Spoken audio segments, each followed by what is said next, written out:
Hey guys, Dave Mason here from the Niche Lifestyle.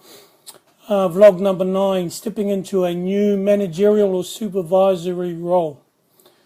Was approached by my nephew, Henry Potu, asking for some insight into people who are just stepping into new roles, supervisory, managerial, and what to do.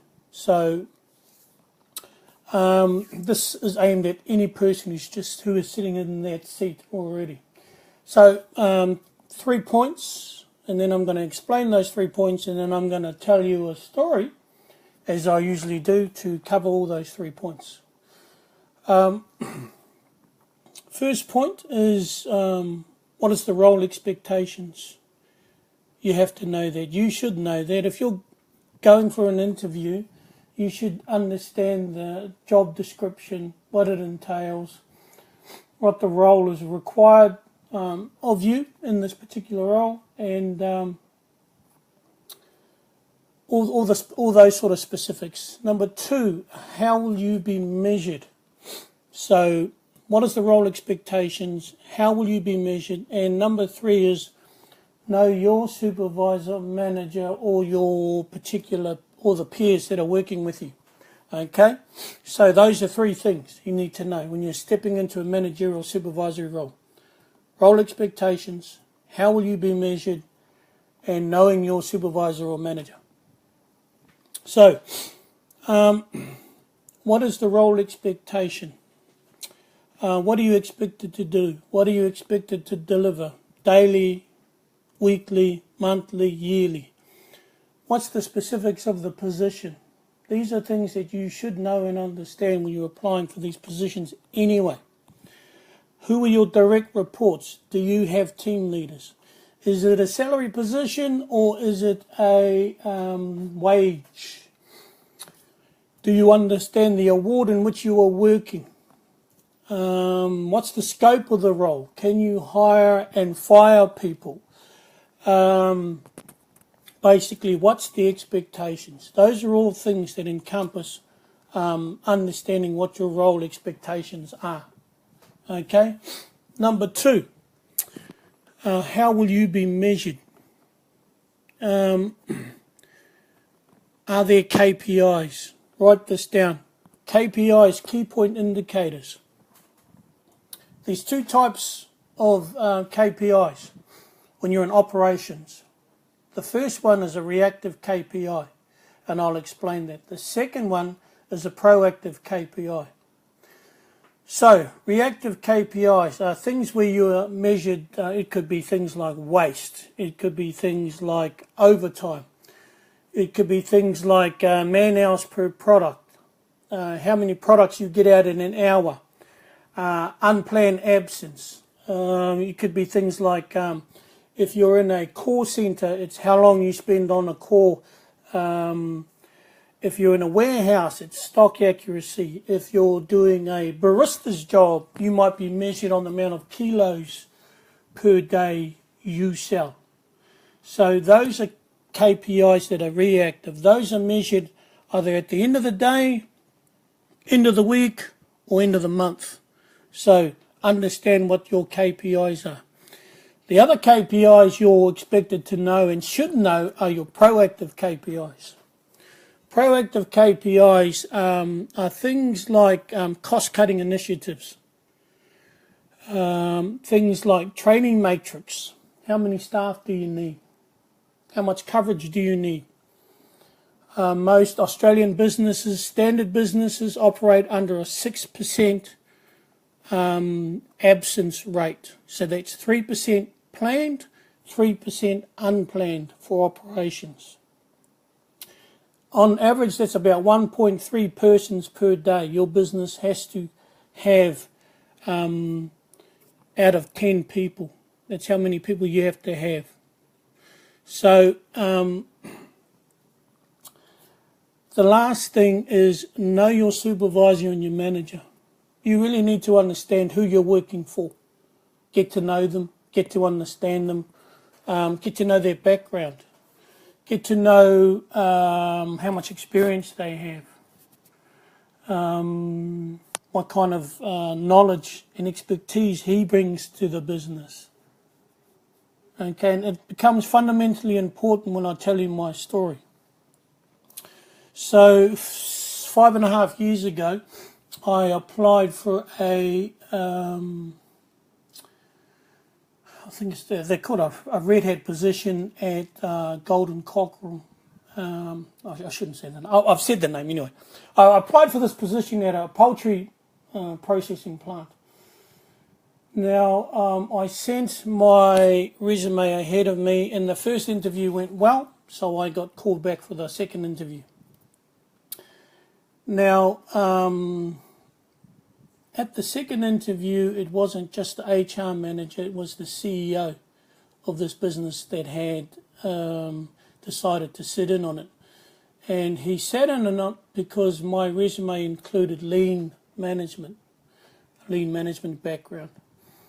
The HR manager decided to throw me a curveball, and that as she was asking more questions, she said to me, "Dave, you keep talking about this lean management background, which is all fine and dandy, but where's Fisher and Paykel now? It's no longer around, it's gone." Now,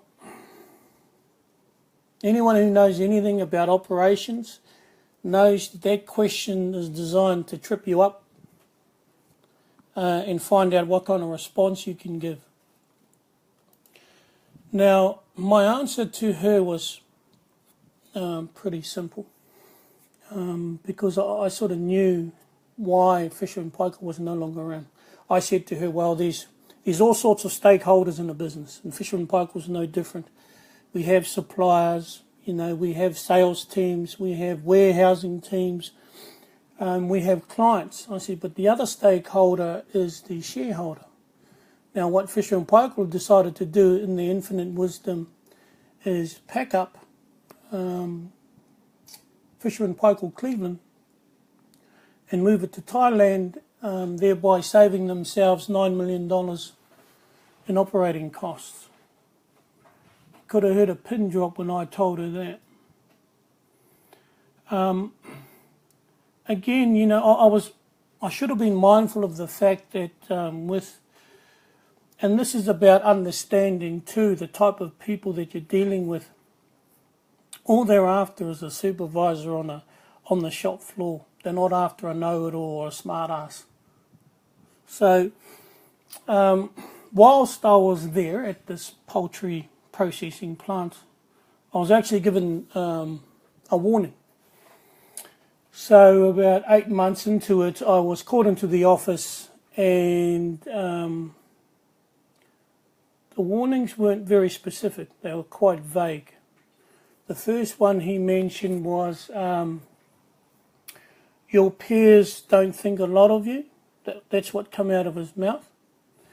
And the second one was, you don't have a lot of, you're not very strict on discipline.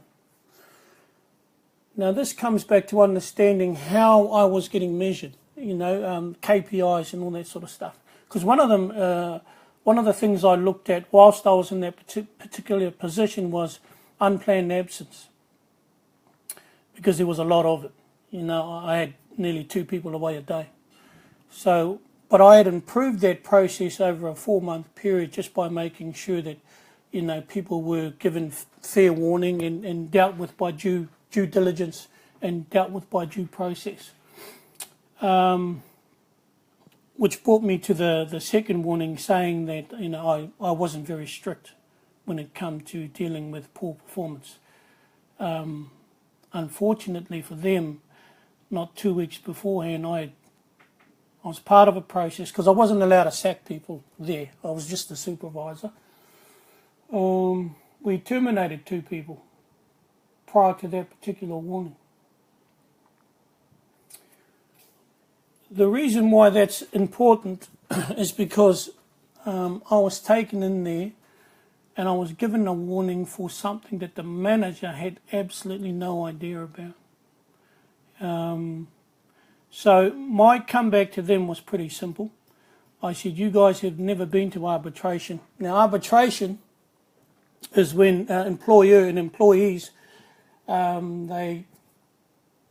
the shit hits the fan between employee and employers, they go to this, it's a court process called arbitration. It's usually a retired QC or a judge that sits in, listens to all the evidence and then gives his 2 cents worth.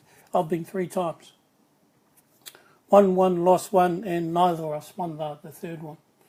So I said to them, if this ever goes any further than this, as soon as I mentioned arbitration, these 2 guys just went white, because obviously they'd never been there, involved in a process where they ended up that far. So this is what I mean by knowing your managers. This is what I mean by knowing your supervisors and understanding their background and skill. It taught me a lot in that I realised, shit, I've got to watch my P's and Q's, because to them, I'm just a fucking know-it-all. So I hope that makes sense, young Henry. 3 points. What are the expectations of the roles? How will you be measured? And know the people that you're going to be working for. This is key. This is pivotal in moving forward in any organisation. What are the roles? How will you be measured? Know your supervisor, manager, and your peers. And the quicker you know that, the quicker you learn that, the easier the job is going to be. Okay? Short, sharp, sweet tonight. I hope I haven't bored you shitless. Dave Mason from the Niche Lifestyle signing off for Friday night.